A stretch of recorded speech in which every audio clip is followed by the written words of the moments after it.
Еден од многуте земјоделци од Тетовско кој одлучи да ги корни насадите со јаболки е Драголюб Зафировски од Тетовска Брвеница, село познато по големите површини засадени со јаболка. Вели дека дел од засаденото го откорнал, подобро така отколку да го фрла мродот во Вардар. Ако не се реши проблемот со откупот, најверојатно до крајот на годинава ќе ја исечам и последната јаболка. 12 до 13 динара тоа не можеш да ги покриеш и обичните трошоци, прскања, берења, кроење, наводнување, водна зедница. Тие се давачките. Криво ми е вели што државата не презема сериозни чекори за заштита на нашиот бренд, кој е далеку поквалитетен од јаболката во Преспа и таа од соседните земји која неконтролирано се увезува.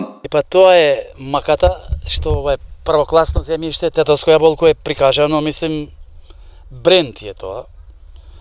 Можем слободно да кажам дека е многу поквалитетно од ресенското, ама нема што да правиме, ако се подобри, ќе насадиме. Еве, еден воќак сум извадил ја. Морав, ако биде подобро, ќе насадиме нови. Род има доволно, ете. Родот е и сега убав. Ние сме да продолжиме со работа. И другите овоштари од Тетовска Брвеница преземаат исти чекори како Зафировски. И тие решението го гледаат во организираниот откуп, но и преземање на поголема контрола врз неконтролираниот увоз на тропско овошје, кое според нив пречи во продажбата на домашните производи.